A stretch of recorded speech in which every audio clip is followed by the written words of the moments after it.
Hi everyone, welcome to Pragati Vichar Literature Festival 2023 organized by Frontless Media, and this year's theme is Taking Humanity Forward. So today we all are present here to celebrate the love for literature and discuss the pivotal subject matters which are prevailing in society and establish engaging conversation with a favorite author and with the audience as well. So today's session theme is history and mythology. Mostly we'll be talking about history today. And under this session theme, the topic is learnings from history through tales or fiction. So today we have very special guests with us and very prolific writers. Kanchan Banerjee. Second on panel we have Nalin Verma. And last but not the least, we have Rajasve. Thank you so much, sir. We are immensely glad to have all of you for the PVLF 2023. Thank you. Welcome. So let us start with the introduction. First, Nalin Verma. Nalin Verma is a journalist who has worked at senior editorial position with the Telegraph and Statesman.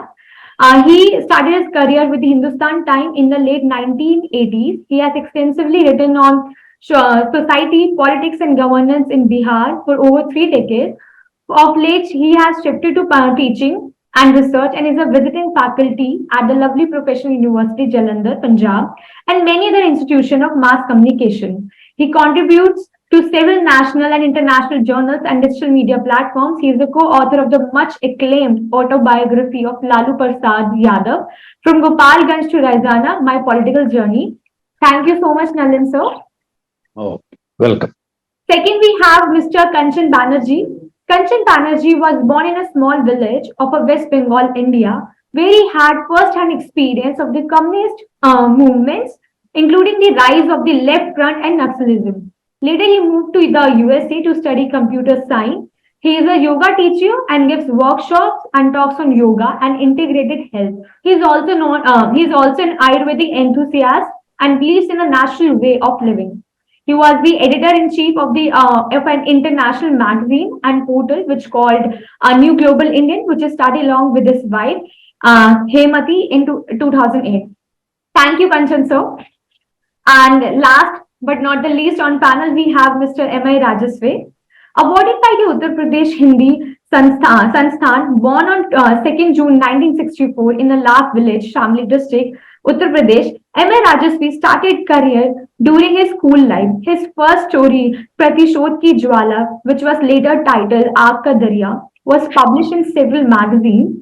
Around 70 of his 100 books are based on historical background, characters, and events.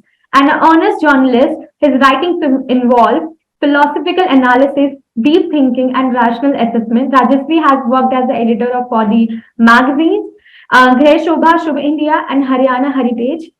And he is also awarded by the Pandey Bichan Sharma Ugra Award by the Uttar Pradesh Hindi Sansthan for the year 2017. So I hope that I have do the justice with all of you and have covered all the aspects in your introduction. So moving ahead to our Q&A round. So I would like to start with Nalin Verma. How did you come across the idea of penning down your book, the Greatest Folk Tales of Bihar? Yotsna, welcome very much and thank you for inviting me to speak at this August occasion. See, it is not only the greatest folk tales of Bihar. Primarily, I am a folk tale writer, which is very much rooted in my upbringing. I was born and brought up in a very, very small village in the backwaters of Bihar.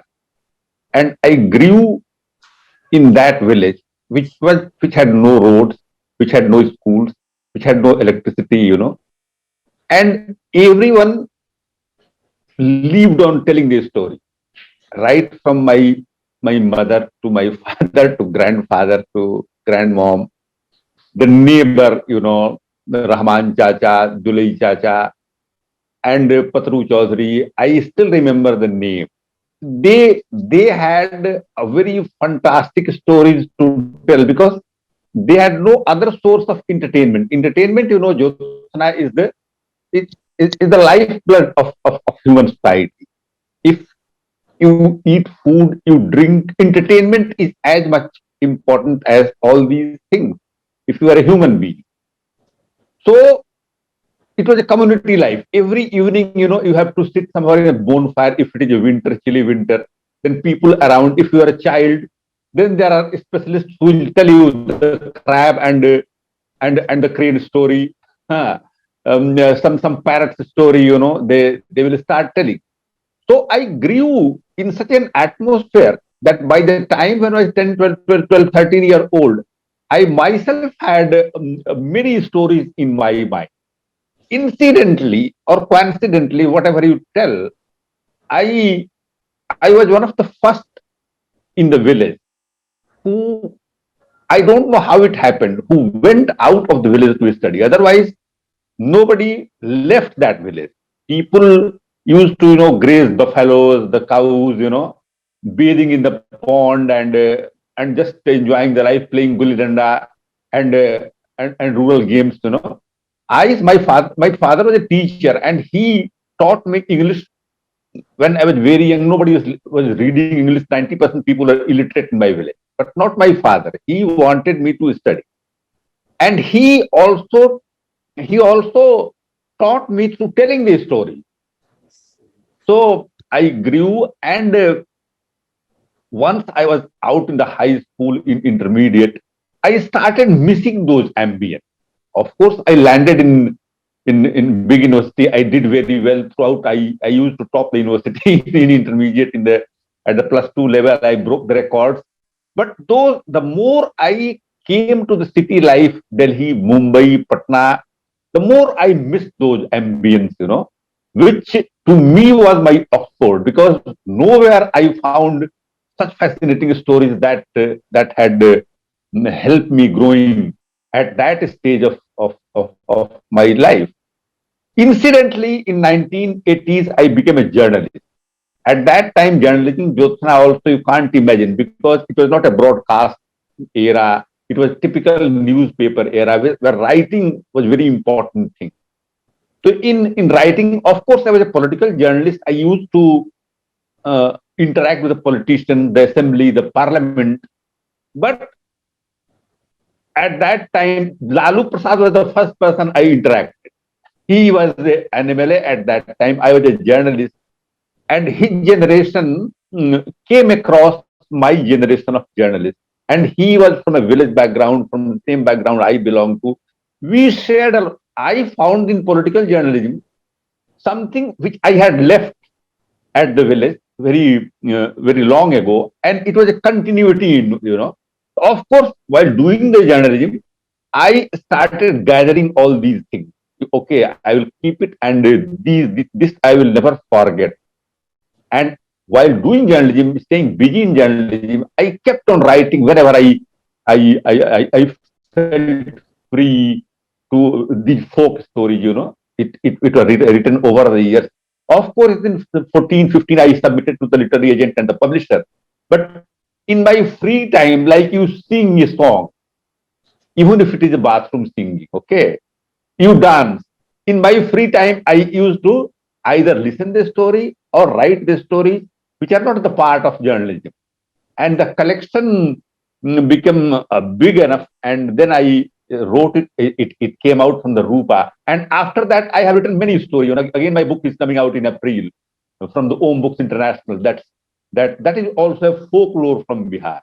Again, I am writing another book that is also around the folk tale. So you can describe me primarily a folk tale writer. This was the first book, but other books are also, and I read the folk from Punjab, China, Japan, England, many places. I'm interested in reading the folk tales. I also read Tolstoy, who was a classical writer, but still they had their roots in the folk tale. Folk tale helps you understand the society in a very original manner, with all rawness. And that is how I started writing the folk tales. And it was the first book, and many other books hopefully will come out on the folk tales, because folk tale, I think, is the original thing, and it somehow tells the story of the people, the culture. That is how, Jyotsna, if you want to ask me anything more, I'll tell. But this is what I have to answer. Tell in the answer of your question. Thank you very much. Thank you, Nalin sir. And I feel like that this book is kind of much needed because people will or would like to know about the stories of Bihar, and you are connected with your roots, so you are the best person to tell story to people, right? So moving ahead, Mr. Kanchan Banerjee. So your book, The Clash of a Civilization, discusses how the other civilizations shaped the Indian civilization, and also mention a lot of civilization in your book. You are the best person to explain about your book. So could you please tell us some more about the, how it happened and about the our culture and the civilization back then in a more detailed manner to the audience? First of all, thank you, Frontlist Media and Josna, for inviting me to this discussion. And thanks to the audience for listening to us. And I'm in great company with Nalinji and Rajasve. And I start with what Nalinji, where he ended. The story of our civilization or any civilization is normally passed on through oral traditions, whether it's in Africa or Europe or India. That used to be the case. And written history is a more or less a new phenomenon. And that tells us that the time has come that whatever you write is not necessarily always right. So modern day historians um, have written history in a way that is normally a history of the victors, meaning the people who defeat you, your society, your civilization, they will write the history for you. And for that matter, Indian history today that we know of is written by mostly by these forces that are not necessarily favorable to the Indian civilization.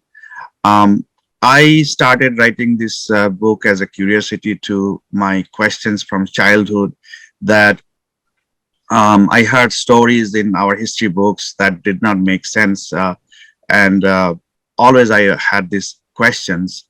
So today, after 10 years of research or 2 years of actual writing, I finished my book titled The Crash of a Civilization.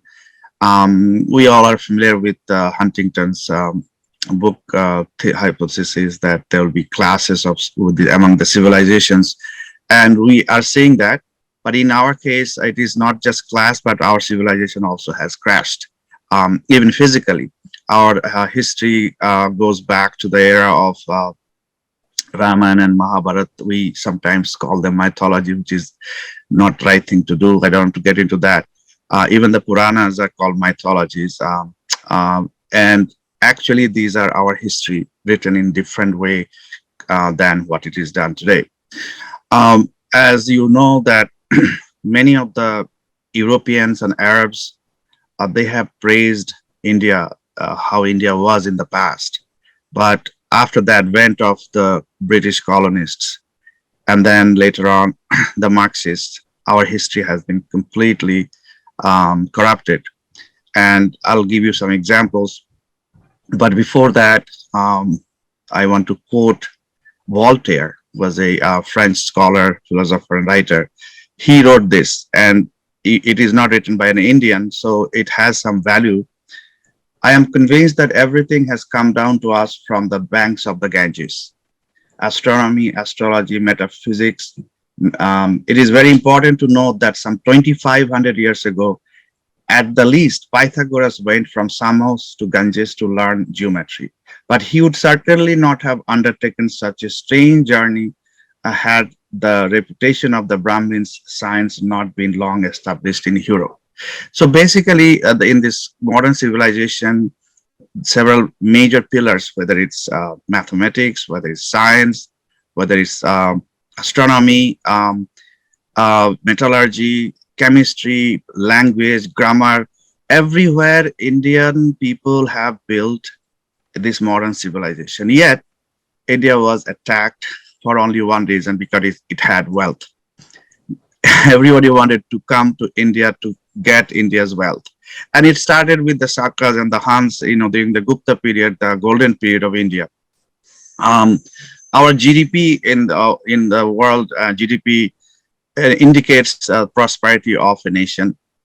It's not the only indication, but um, Angus Madison, British economist, has shown that from the first year of the Common Era, India has almost the highest GDP, and China was also together. So when the Shakas and Hans, they attacked the Gupta kings, the Marwar kings, they were not defeated, but they defeated the Shakas and Hans, but economy was impacted because they destroyed things that are important for a civilization, including learning centers and manufacturing centers and so forth. But then came Alexander. Alexander also was kind of repulsed back to back to his home. He died on the way.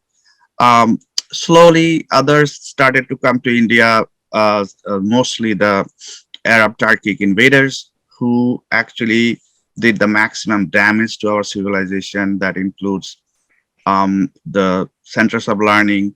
In my opinion, there are at least 100 universities in India, and Takshashila, Nalanda, just the tip of the iceberg, and a lot more research needs to be done.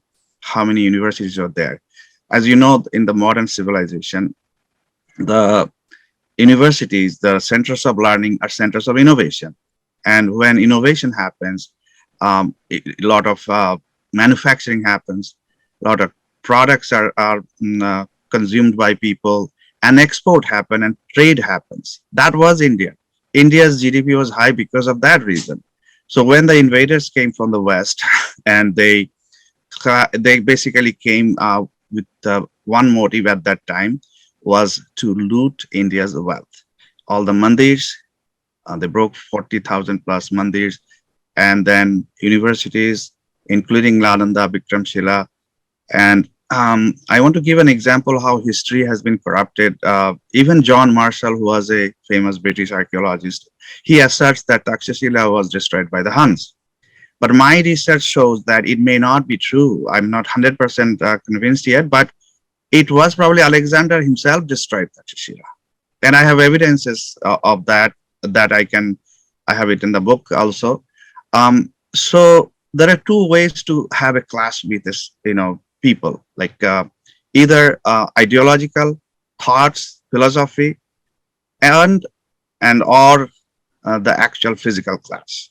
So in case of India, both happened. So when the Abrahamic thoughts came, Abrahamic means Judaic, Christian and Islamic and Jewish thoughts came into India through the carriers, whether it's Christian missionaries or invaders who also tried to convert people wherever they went in India and everywhere. So the clash actually happens of ideas. India has been a pluralistic society for thousands of years, and open society. We allow thoughts. A lot of things practiced in India. We have 6 darshanas, and these darshanas tell that we are not stuck with one book or one idea or one philosophy. We have numerous rishis and munis who came and went, and they contributed. Whereas this new ideologies coming from the West were monolithic. They believe in one book, they believe in one prophet, and they don't allow pluralism. So that's where the main clash with our civilization was. We say Vasudhaiva Kutumbakam, the world is one large family. We say that Satyameva Jayate. We say that we are only truth seekers. And India was a knowledge society, knowledge civilization. Veda means knowledge. Veda is not just confined to 4 books or 8 books. Veda means knowledge. Ours was a knowledge society and truth-seeking society, which was kind of decimated by these foreign forces. Then the colonists come. They tell you that, you have been invaded by foreigners. Aryans came to you. The so-called Aryan invasion myth, now it's been discarded slowly. But then colonists would say, you didn't have even number of books that we have in one shelf in Europe. India didn't even have. So today we know how much we have in the past. Then came the Marxists. This is another ideological battle. And whereas Marxism around the world is almost dead, but Marxist historians is sitting in Delhi and other places in India, they are telling how Indian history has been. So today's two major problems today, as I can see in India, one is the caste issue, the battle between so-called Dalits and lower caste, upper caste. It's a complex problem. Second one is poverty. And these two key issues are actually creation of the colonists and British and Marxists. So first of all, the caste system that we know today, did not exist. You go back to history, Huan Sang and Al-Biruni, you don't find casteism. There was Varna and Jati. But today we know that it is British who actually artificially created the problem we face in the name of caste today, and poverty. British looted 40 plus trillion dollars from India. So India became such a poor nation, whereas everybody flocked to India for wealth.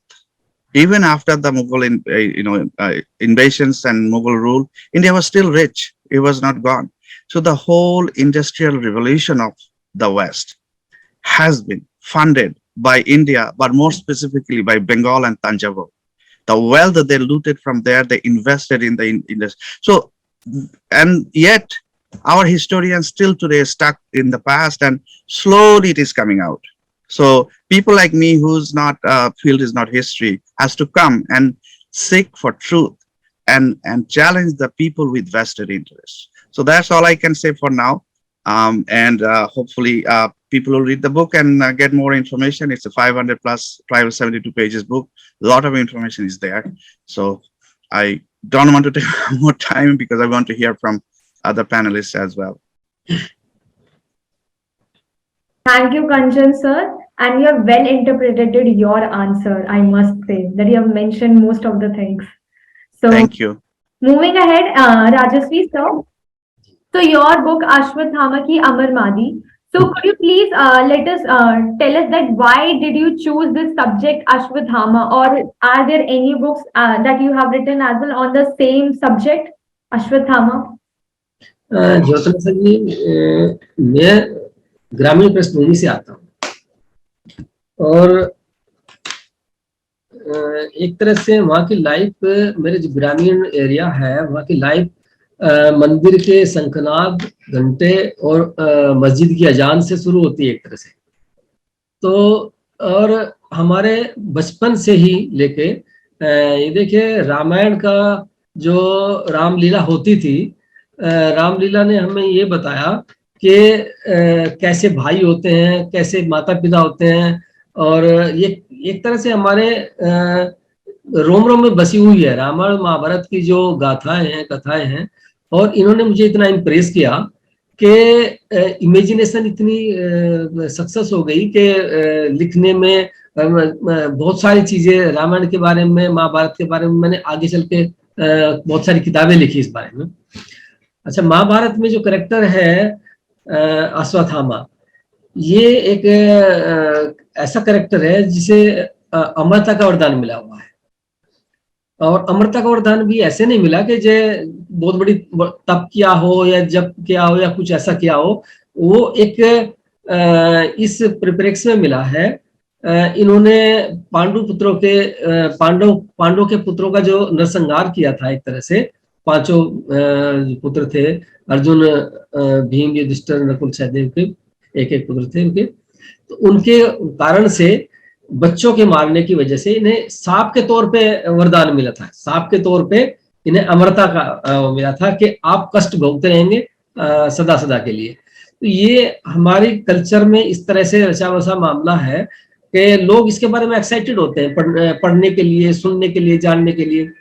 अच्छा, इसके साथ ही हम life में जो आते हैं ना, 7 character और आते हैं जो अमरमणि में मैंने लिए हैं। उनमें अश्वत्थामा के साथ महावीर हनुमान हैं, महामुनि वेद व्यास हैं, भगवान परशुराम हैं, और राम भक्त विभीषण, चित्तराज बलि, कुलगुरु कृपाचार्य जो महाभारत के रहे हैं। इन्हें भी मैंने इस किताब में लेके एक कल्पना की कहानी का इसमें जोड़ा है। इससे पहले अश्वत्थामा की अमरमणि से पहले मैं एक बुक लिख चुका था, अश्वत्थामा का अभिशाप, जिसमें मैंने बताया था कि अश्वत्थामा का जो अभिशाप मिला था वो किस कारण से मिला था, और उस अभिशाप के कारण वे आज भी हैं जो मध्य प्रदेश के बीहड़ में अभी भी बताया जाता है कि मध्य प्रदेश के बीहड़ में पाए जाते हैं। तो वहां से कहानी का आगाज किया गया और कहानी कुछ इस तरह से निकल के आई। उसमें हमारा देश है नक्सलवाद और आतंकवाद से पीड़ित है, तो उन चीजों को लेके, और दूसरी तरफ एक नॉर्थ कोरिया है। नॉर्थ कोरिया में तानाशाही जो बढ़ी हुई थी और उन्होंने लगा के हाइड्रोजन बम वगैरह का बना लिया है, तो वो सारा कहानी को मेकअप करके ऐसा जोड़ा कि अश्वत्थामा से उनका सफाया कराया गया। और उनके साथ में जो 6 कैरेक्टर और थे जो अमर है, इसे एक रोमांचक ढंग से प्रेजेंट करने के लिए ये लिया गया। फिर दूसरा इसका भाग बना ये अश्वत्थामा की अमरमणि, ये बुक है मेरी।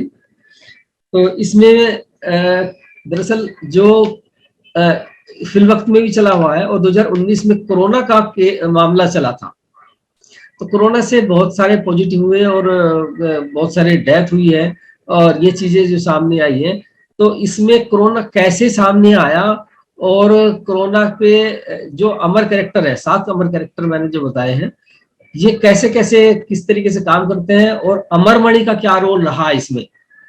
अमरमणि दरअसल एक ऐसी चीज है जो एक तरह की स्थायी चीजें हैं, और ये जो है सबसे पहले बताया गया कि हिरण्यकुश के पास भी थी अमरमणि। तो हिरण्यकुश ने के पास थी, वो तामसिक प्रवृत्ति का असुर था, लेकिन उसके बेटे के पास भी अमरमणि रही है, प्रहलाद के पास में। वो एक सद्गुण व्यक्ति था, सद्गुणी व्यक्ति था, तो उससे अमरमणि को ये मिला, सद्गुणों की वृद्धि होती गई। मतलब जैसे व्यक्ति के गुणों के अनुसार अमरमणि जहां जहां जाती रही, उसी के अनुसार उसमें उसकी प्रवृत्ति बनती रही। हाँ, हिरण्यकुश के बाद में फिर ये रावण के पास भी आई। रावण की असुर प्रवृत्ति के कारण उसने जो विकास किया वो असुर प्रवृत्ति का विकास किया, लेकिन विभीषण के पास आई तो विभीषण ने सगुण प्रवृत्ति का विकास किया। ऐसे ही आगे चल के जब ये अश्वत्थामा के पास आई, अश्वत्थामा द्रोणाचार्य के पुत्र था, तो लेकिन इसने जो गलत काम किया उसमें तामसिक वृत्ति बढ़ गई। तामसिक वृत्ति बढ़ने से इसमें दुर्गुणों का विकास हुआ। अच्छा, लेकिन इससे पहले जो मणि थी, ये वहां से निकलने के बाद में जब अपने पांडु पुत्र पांडव वगैरह स्वर्ग की यात्रा के लिए जा रहे थे, तो इसके अपने बेटे को इन्होंने मणि दे दिए जो, और वहां से श्रृंगी ऋषि का श्राप आया और वासुकी ने उसे मारने की जो ठानी, वो हमारी कथाओं में आता है। तो वहां से ये अमरमणि जो एक नागवंश का था, नाग था, जो वासुकी के अलावा दूसरा नाग था, वो अग्नि नाग कहा गया, जो मैंने परिकल्पना की है इसमें। तो ऐसे करके ये अमरमणि चाइना के पास चली गई, जो ड्रैगन का रूप बना बाद में चल के। तो इस अमरमणि से चाइना ने, मैंने इमेज किया कि कुछ टाइम पहले चाइना ने सूरज का एक आर्टिफिशियल सूरज का निर्माण किया है, और वो रात को दिन में बदलने की तैयारी कर रहे हैं, एक आर्टिफिशियल मून का निर्माण कर रहे हैं। तो ये सारा कुछ जो कर रहे थे, और इतनी जो सडनली प्रोग्रेस हो रही थी, ये मैंने इस स्टोरी में पिरोया है कि ये सारी चीजें अमरमणि की वजह से हो रही थी। तो अमरमणि जब आगे बढ़ी है, ये स्टोरी बढ़ती गई, लेकिन अश्वत्थामा क्योंकि उस वृत्ति से तामसिक वृत्ति का ही था, तो धीरे धीरे करके जो अश्वत्थामा की शक्तियां थी, उन शक्तियों को भी अडॉप्ट करने की कोशिश में था चाइना। तो ये कहानी का मोड़ वहां पे आता है कि ये एट लास्ट अमरमणि कहीं चली गई, और कैसे चली गई, वायुमंडल में उन्होंने निर्वात में रखी, जाके अश्वत्थामा इसे नहीं ले सके। तो ये वैसे तो पूरी बुक में पता लगेगा कि कैसे कैसे अमरमणि का कैसे खुलासा होता है। तो वैसे मेरा मतलब ये है कि अगर हम महाकाव्यों से लेते हैं और अपने ऐतिहासिक या सांस्कृतिक चीजों से बहुत सारी लेते हैं, स्टोरी लेते हैं, हमारा इतिहास अपने आप में एक बहुत बड़ी स्टोरी है। और इसी इतिहास के वजह से हमारे फेमस है पंचतंत्रा हितोपदेश, ये हमारी एक तरह की सांस्कृतिक धरोहर है। पंचतंत्रा में जो गुणों को विकास करने वाली आज भी इतनी प्रचलित है, आज भी इतनी फेमस है कि पंचतंत्रा की कहानी हम किसी भी जगह पे खड़े होकर बात करें उसके बारे में, और या घर परिवार में पढ़ें, तो उनसे बच्चों में एक सांस्कृतिक प्रभाव बढ़ता है, मनोवृत्ति आती है। तो ये अश्वत्थामा की अमरमणि की तो ये थीम है इसकी। बाकी उसमें कैसे हमने कोरोना को काबू में किया, कैसे कोरोना के बारे में और कैसे चाइना ने फैलाया, ये अश्वत्थामा की अमरमणि में दिखाया गया है।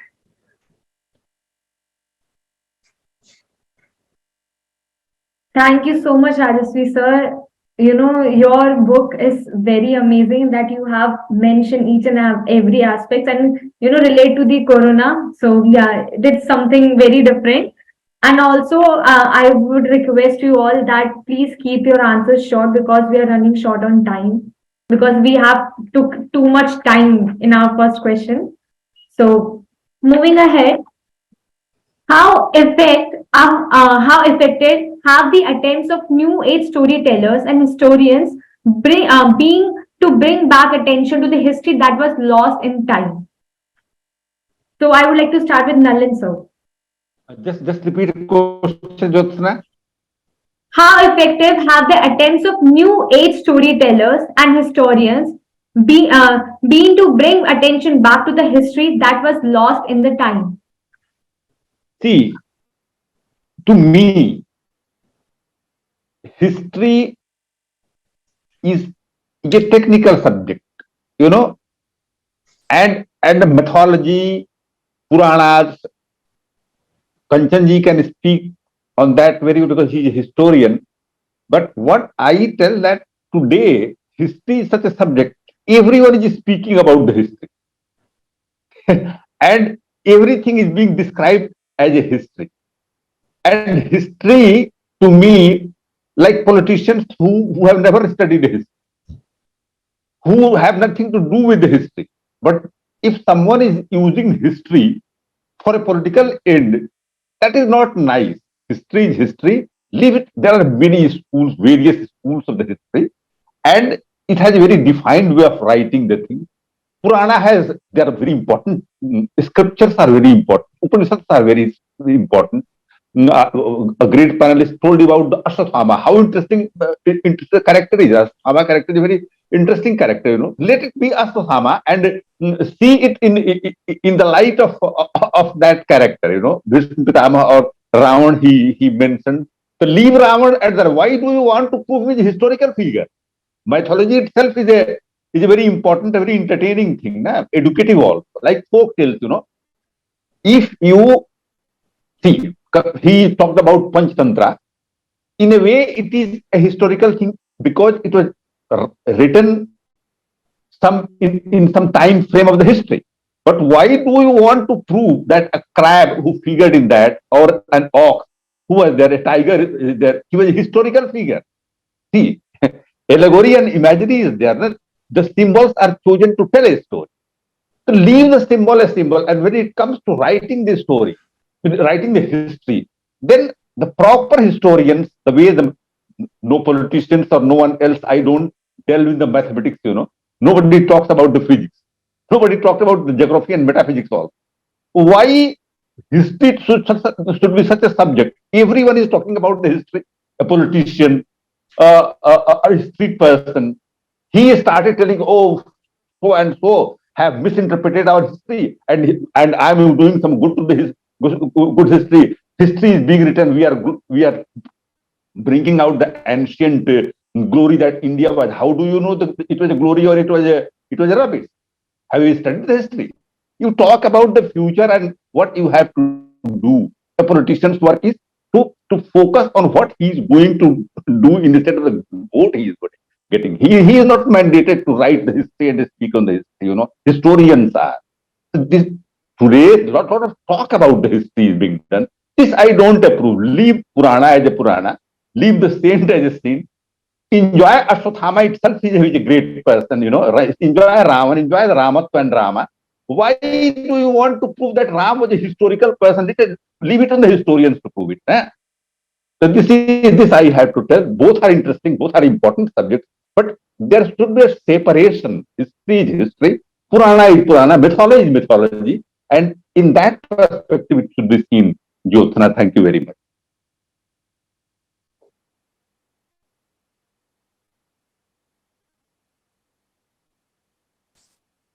Thank you, Nalin sir. So, Kanchan sir, over to you. Uh, I uh, I beg to differ a little bit with Nalinji on this subject because as far as my research is concerned, by the way, I'm not a historian. I belong to science and computer science more specifically. So I'm trying to find out truth about our ancient history. History is a modern word. Western word. History is not same as itihasa. Itihas is our term, our civilization term, which says that what has happened. Itihasa. In my opinion, as Nalinji also mentioned, that Ramayana, Mahabharata, Puranas, they depict not only the lessons of these characters that we learn from, also they do depict the period of when it was written. It reflects the society, it reflects the time period, how it was, whether it's Mahabharata or Ramayana or even the Vedas. So it is in a way itihas embedded in it, and in my opinion, Puranas are actually, it was continuous encyclopedia of our traditions. It was not just, it was written one time and done. In my opinion, Puranas were written and written and written, added. So one thing I must say that every era would write this our Puranas in a different way. Like Tulsidas ji, when he wrote, his time was different than others who the original authors, but he reflected his time. So we in the stories we find that it reflects the contemporary society and values and systems. But I also want to make sure to have a clarity that the mythology, the term that colonists have been using, myth actually in Greek, there's one meaning. Myth means that is false story. So when we use the term interchangeably with Purana and mythology, there is a problem, because that's the problem colonists have created. For example, God. God is a modern word. It was not in Bibles, none of the biblical literatures. So then when we say God is same as Ishvara or Brahman or for that matter, any Devata, Devi, it is not the same. So that is an impact of the Western civilization on us, that the original words, same as with dharma and religion, they are not same at all. And we mix them and say, so we should separate itihas from this mythology. And the stories that are told are so powerful, even today, of Ramayana and Mahabharata. It shapes our life also, and so much lesson. And I'm so happy to see this, know about this book. I hope to read soon, the Ashtatama book. And that's how the world has learned. And stories are very, very important. That's why you go to see a cinema or go to see a drama, because it is inherent for a human being to learn from stories, not necessarily reading some dry history books. And that's the great job our co-panelists are doing, and I must appreciate that. I want to read both of their books soon.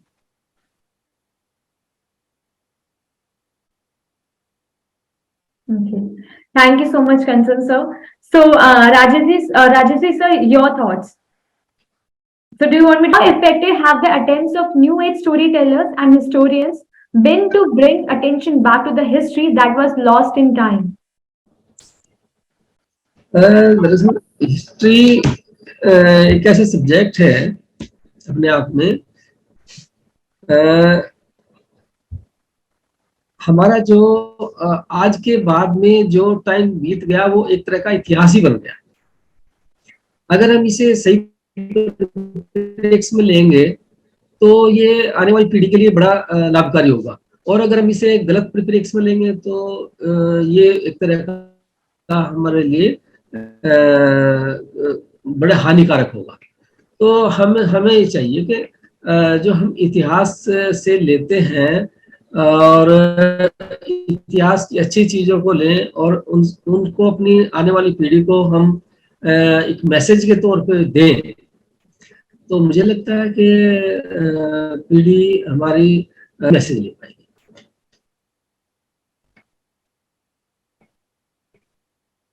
And I feel like that our creative industry totally changed the scenario, and they're coming up with more historical background movies and so on things that that we totally that we can learn from them, like Kanchan sir mentioned with them in the question. So the next question to you. So fiction is just as important as fact in learning about history. So what do you think in this context? So I would like to start with Nalin sir. See, fiction literally it means key. It is not correct, but it is not the key. See, one of the panelists, great panelists, is speaking in Hindi. I am telling you about a Hindi novel. I think they must have read it. Premchand's Godan. It has Hori and Dhania as characters. Jyotsna, you might not be knowing, but just I'm telling you. Through Hori and Dhania, Hori on Dhania, they might not be existing in reality, It is a novel, it is a fiction, and Yeah. Hori, Dhania, Gobar, all the Pandit Alopidin, they might not be existing. But the story that the Premchand is telling is 100% true. Story of deprivation, story of caste, story of feudalism, story of exploitation, misery of the peasants. He has picked up those characters to tell the story of that era. That is a true story. Actual work of fiction is to tell the reality through the characters you create. Characters may be fictional. See, we also create characters. I create ghosts all. I write the ghost story, We create ghosts. But ghosts are also the reality. We may not believe in the ghost, or we may believe in the ghost, but ghosts I find everywhere, on every tree, in your neighborhood. People are talking, children are enjoying all these things. Through that ghost also you tell the a particular culture which is reality with you. Understand, Jyotsna? See, fiction, but if you start telling a fiction is something like history, that is grossly wrong. See, it has been told. Bipan Chandra wrote the freedom struggle story, and he also wrote the condition of the peasant. Sumit Sarkar wrote the condition of the peasant in modern India. That is a historical perspective. That is a hard fact, and that is very important also for the record. But to understand the feeling, actually, what happened to the farmer, to the peasants during the British rule, you will have to understand in Rasa context, Maxim Gorky, or in India context, Premchand.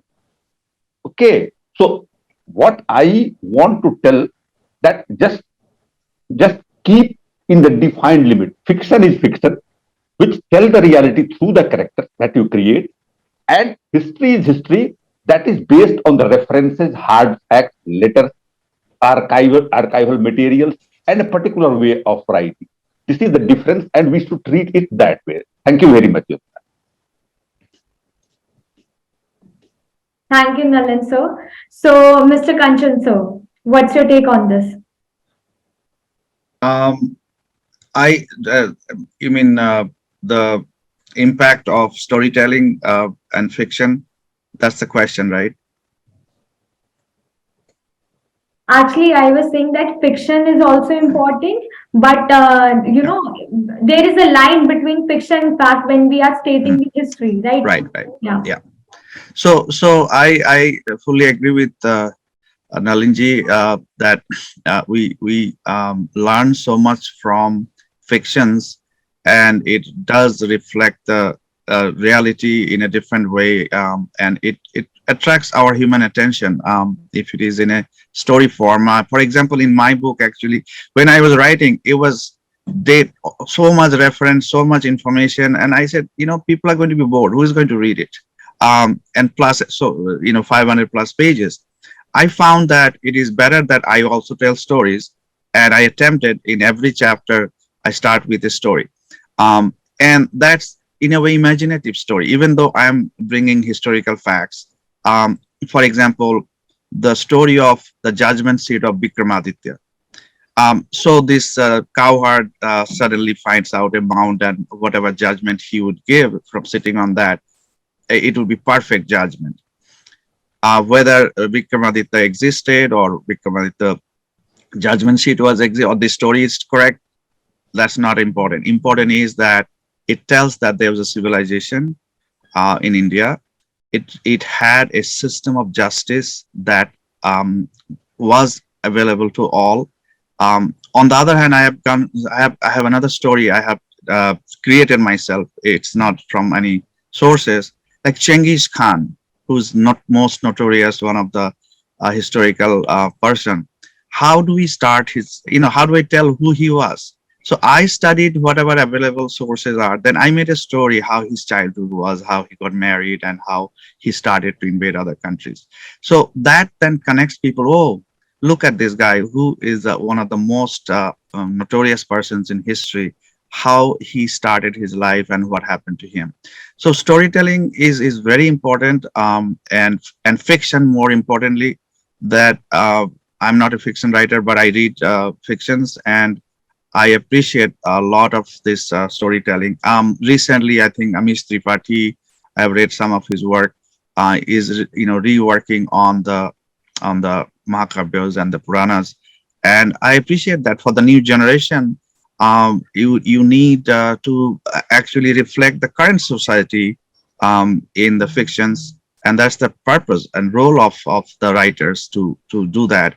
And last, I want to say that some of you may have heard of Joseph Campbell. He was a very famous person in terms of, he said, he worked on myth, power of myth. So in that case, he was talking about stories from the past, and as I mentioned, myth has a connotation of false stories, and but when it comes to Puranas, it has really tremendous power. When it comes to the Mahakavyas, no civilization in the world has so much impact of their ancient epics like Ramayana and Mahabharata. It continues, and it will continue for a long time to come. But yet, if you read Valmiki Ramayana, most people are you have to be a scholar to read Valmiki Ramayana. So we had to have Tulsidas ji to write, or in Bengali, Mahabharata was written by Kashiram Das in a different way. It doesn't exactly match what Vedavas wrote. So the fictions that are coming out today also are very important. That may not have anything to do with the Mahakavyas or the Puranas, but definitely stories of life, of people and society. Thank you, Kanchan sir. Kanchan sir, I have a question that your book, The Clash of a Civilization, took a lot of research because you have checked all the facts and then you mentioned and jotted down a book, right? But despite not having historian background, you still did the commendable job, jotting down all the facts and figures. When it comes to research process, there are so many, false facts are available on Google. So when you were doing your research for your book, so how was it like? How did you research everything and make sure that this piece of information is correct and should be put it out there to the audience? Right. So a truth seeker should be looking for enough evidence before he speak something. For example, a lot of people are asking me, even every time I talk, people say, okay, do you think Taj Mahal was a Shiva temple? I said, look, I do not have 100% evidence, but there are indications that it can be. So until I have more evidence, I don't want to say things that, oh, this is for sure. as I said about Takshashila may have been destroyed by Alexander himself. It's a job of the historians. My job, I wanted to know my history. My job was to know. So the good thing about today's era that you don't have to sit in the library to find books. You don't have to sit in the history classes to learn, because knowledge is democratized. There are source, and that it has both. It's a double-edged sword. There'll be wrong information online, Google, and all this. There'll be good information. So what I did, I went to original sources. For example, William Jones. He wrote a lot about India, Indian history, Persian history. I have his book, Complete Works of William Jones. I read through that, and that's my original source. Then I have actually from Oxford Library archives, I have 300 plus books with me I have read in the last 2 years, and I compare notes and see what can be possibly right or wrong. And for one example, I'll give you this myth that I challenged several historians a few years back. They say that, the invaders came and destroyed many mandirs, but some same to do with Hindus and Buddhists. They also destroyed others temples and places of religious places. I challenged actually in front of a historian in a college here. Even I challenged Ramila Thapar that give me 5 examples, whereas I'm giving you 40,000 examples, and that's how history has been distorted in many ways, and it's not easy. I mean, for me, it was not easy because I don't have the historical discipline, but yet it was fun. It was rewarding, and I'm still doing research. My second book is almost ready. So everybody, even our fiction writers, they also have a responsibility for truth seeking. That what you're saying, it cannot be just pure fictional imaginary situation of a society. It should reflect true state of society and people, and that's how the truth comes out. Thank you so much. So moving ahead, Mr. Rajasve sir. So the question was, fiction is just as important as fact in learning about history. So what do you think in this context? So your thoughts on this? हाँ, मेरे विचार से fiction से reality प्रभावित तो होती है एक सीमा तक, लेकिन रियलिटी से फिक्शन बनते हैं, फिक्शन से रियलिटी नहीं बनती। ये एक कड़वी सच्चाई है। हम जितना भी कुछ देखें समाज में या अपने इतिहास में देखें, और हम उन्हें फिक्स करके स्टोरी तैयार करें कोई भी, उससे हम एक मैसेज तो दे सकते हैं, लेकिन जो वास्तविक कहा जा सकता है कि अपनी जो परिकल्पनाएं हैं, कल्पनाएं हैं, ये वास्तविकता उससे भी बड़ी है। अपनी कल्पनाओं से भी बड़ी चीज वास्तविकता होती है। तो ठीक है, इमेजिनेशन जितना हम समझ सकते हैं, अगर हम उसी दायरे में रह के फिक्शन को गढ़े और मैसेज दें तो लगता है कि वो समाज के लिए यूजफुल रहेगी। लेकिन अगर हम फिक्शन को ऐसा बना दें कि जिसका सिर पैर कुछ नहीं है, और वो स्टोरी में फिक्शन नहीं ठीक ढंग से सेटअप हो पाते, तो उसका स्टोरी का एक तरह की वैल्यू खत्म हो जाती है। मेरे विचार से हमें मैसेज इसी तरह के देने चाहिए, ऐसे ही फिक्शन होने चाहिए जो रियलिटी के नजदीक हो। I would like to say that there is some limitations of everything, right? If we talk about fiction and facts, so there is a line that we need to maintain to, share the message to the audience. So with this, thank you so much everyone for joining us today, and you spared your time and joined our PVLF 2023. It's an immense honor. So thank you so much, and hoping that the audience also enjoyed, because I did today and I've learned a lot of things about my culture, about history. So thank you so much everyone. Thank you, Jyotsna. धन्यवाद। Thank you. धन्यवाद। Namaskar.